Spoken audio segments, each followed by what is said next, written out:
Hanap mo ba ay isang pambihirang adventure kasama ang kalikasan? Mahilig ka ba sa mga waterfalls at malamig na agos ng tubig? Naaaliw ka bang mag-explore sa mga kuweba at namamangha sa mga kakaibang rock formations na matatagpuan sa loob nito? Kung oo ang sagot mo, kaibigan, perfect ang video na ito upang magbigay kasiyahan sa iyo.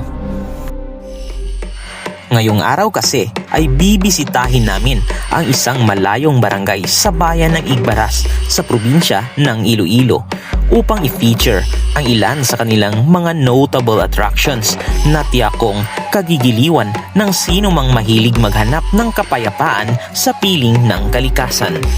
Ako po si Miko at ito ang Wonderverse.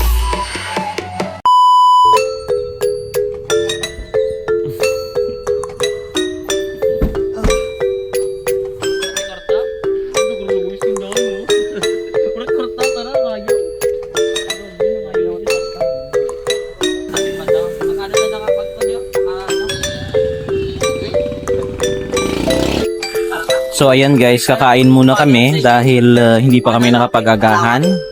And para pagdating doon mamaya may lakas kami for the hike.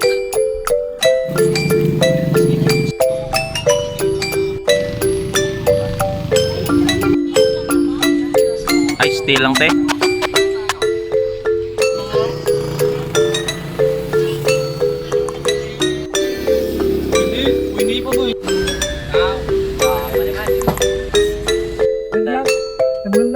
And guys, tapos na kaming kumain.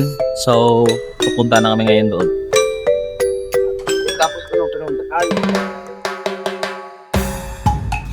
Ang bayan ng Igbaras ay ilan sa mga hotspots sa probinsya ng Iloilo kung adventure ang pag-uusapan.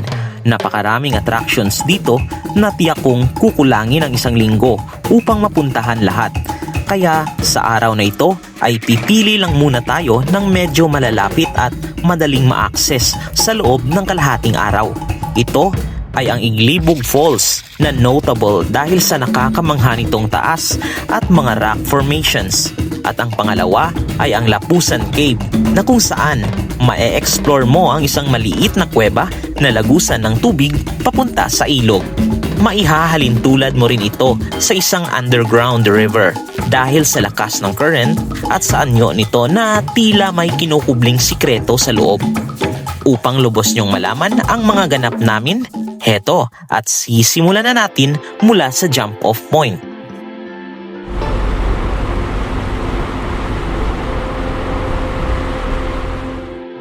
Nakarating kami sa barangay Gabugao ng alas 10 ng umaga. Katamtaman lang ang init ng araw at maaliwalas ang paligid. Tumambad sa amin ang mga nakakamanghang view ng kabundukan at berdeng kapaligiran. Mula sa barangay hall ay nag-log-in kami at nagbayad ng mga kaukulang bayarin kagaya ng entrance fee na nagkakahalaga ng 30 pesos per head at fee para sa aming guide. Ayon sa aming pagtatanong, inaabot ng mahigit kumulang 2 oras ang trekking papunta sa Iglibog Falls. Ngunit dahil medyo hindi naman raw kami mabagal kumilos, maaari namin itong marating ng mahigit 1 oras lang. Kaya ganang entrance yate? Ang entrance pira ganang iya per head? 30 pesos per head. Then, ang barangay no? Ang sa munisipyo, 25 pesos per head. Then, ang sa 300 sa Lapusan. Tapos sa Falls, Iglibog Falls, 500 pesos. Okay. Pagkatapos ng diskusyon ay nagsimula na kaming maglakad papunta sa una naming destinasyon, ang Iglibog Falls. Sa una ay pangkaraniwan lang ang trail. May mga kabahayan along the way at mga palayan. Kitang-kita rin ang mga kabundukan na tila kumakaway sa amin habang nakabilad sa sikat ng araw. Nakaka-relax ang bawat eksenang makikita mo along the way. Yung tipong kahit malayo ang pupuntahan ay hindi mo masyadong ramdam ang pagmamadali dahil pilit kang pinapakalma ng haplos ng inang kalikasan.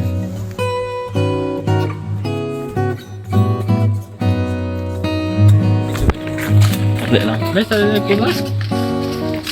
May, dali lang. May Pop up doon.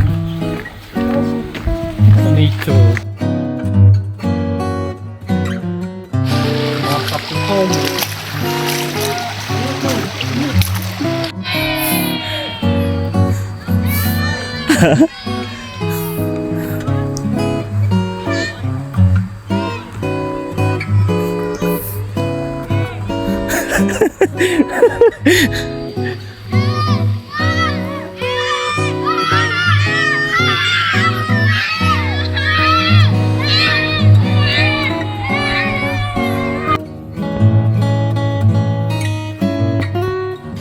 Subalit, habang tumatagal ay tila nagiging challenging na rin ang daanan. Unti-unti na rin kaming nakakaramdam ng pagod dahil sa matinding sikat ng araw. Unti-unti na rin nagiging assault ang trail na nakakadagdag hirap sa paglalakad. Nadaanan din namin ang mga naglalakihang rock formations na tila lagusan patungo sa kakaibang mundo. Pagkatapos ng mahigit 1 oras na trekking, sa wakas ay narating na rin namin ang aming pakay. Ito ang Iglibog Falls. Nakakamangha at nakaka-relax pakinggan ang agos ng tubig. Hindi kami nabigo sa 1 oras na pagbaybay ng daanan. Saglit muna kaming napatigil upang tunghayan ang angkin nitong ganda na tila isang diwata na nag-aalok ng paanyayang lumusong at namnamin ang malamig nitong tubig.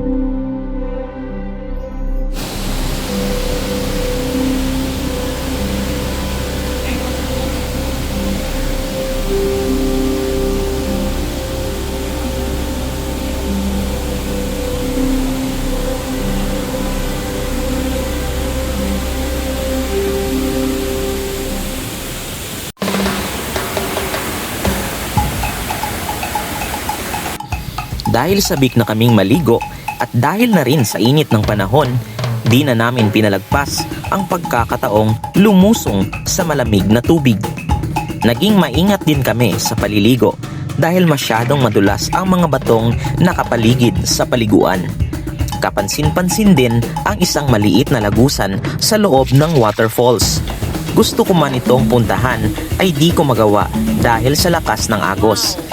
Pinili na lang namin na magtapisaw sa bunganga nito upang makaiwas sa posibleng aksidente kapag pinilit pa naming pasukin ang pinakalooban nito.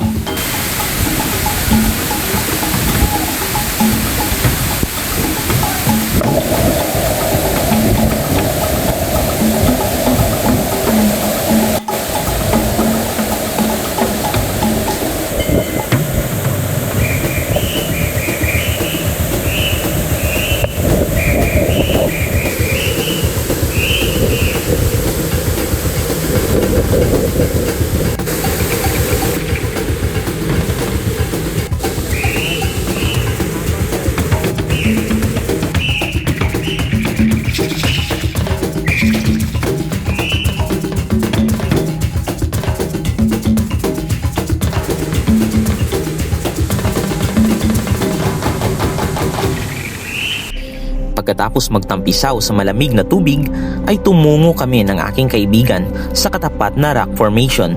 Sa una ay inakala naming isang malaking bato lamang ito at nagsisilbing pahingahan ng mga bumibisita. Pero laking gulat ko nang mapansin namin na mayroon itong mga lagusan papunta sa iba't ibang compartments.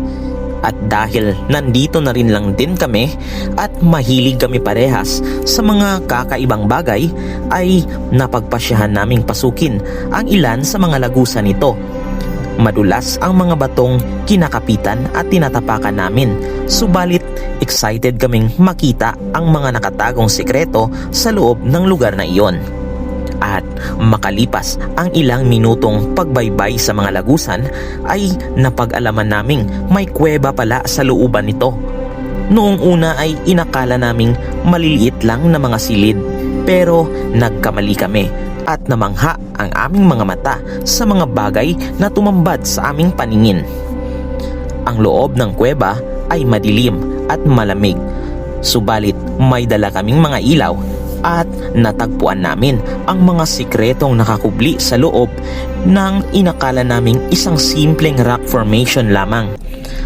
Matatagpuan dito ang mga bato na may kakaibang porma at hugis na maihahalin tulad sa mga kandilang natunaw at nagkaroon ng abstract na anyo.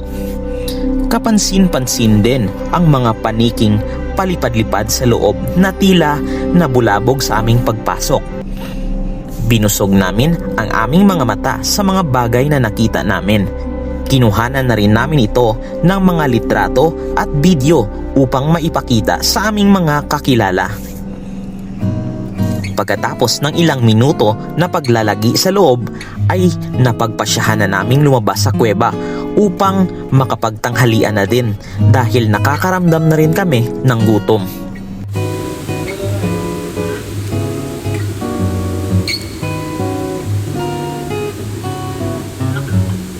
Pagkatapos kumain ay inayos na namin ang aming mga gamit. Inipon na rin namin ang aming mga kalat upang makatulong na rin sa pagpapanatili ng kalinisan ng lugar. Ilang sandali pa ay umalis na kami upang puntahan ang susunod naming destinasyon. Ito ay ang Lapusan Cave na matatagpuan mga ilang kilometro lang ang layo mula sa Iglibog Falls. Hindi kami masyadong nahirapan sa paglalakad dahil palusong naman ang daanan. Inailang hands.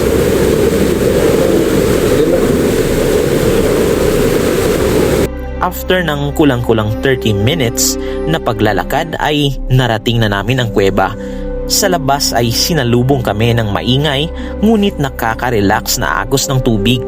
Kapansin-pansin din ang mga matutulis na mga rock formations na nakapwesto sa bukana ng kuweba.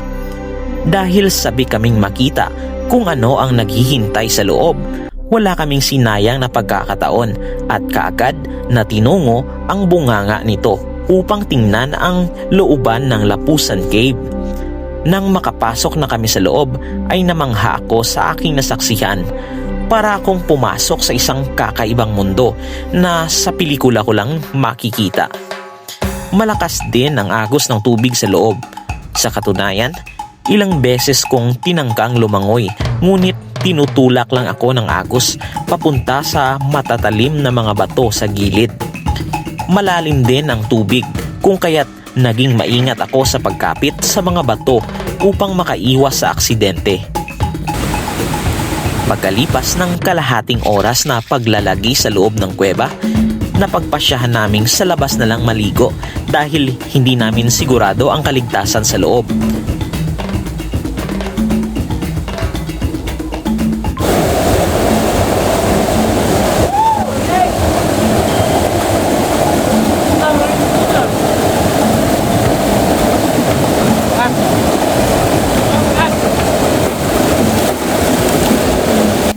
Sa labas ay mayroong isang malawak na paliguan, ngunit malakas din ang current dito dahil dito napupunta ang tubig mula sa loob ng kuweba. Gayunpaman, nag-enjoy pa rin kami sa pagtampisaw sa malamig at nakaka-relax na tubig. Salamat sa panunood sa aking vlog. Sana ay nasiyahan kayo sa aking naibahagi at naway maging inspirasyon din ito sa mga mahihilig gumala at magdiskubre ng mga biyaya ng kalikasan. Ako po si Miko at ito ang Wonderverse. Hanggang sa muli!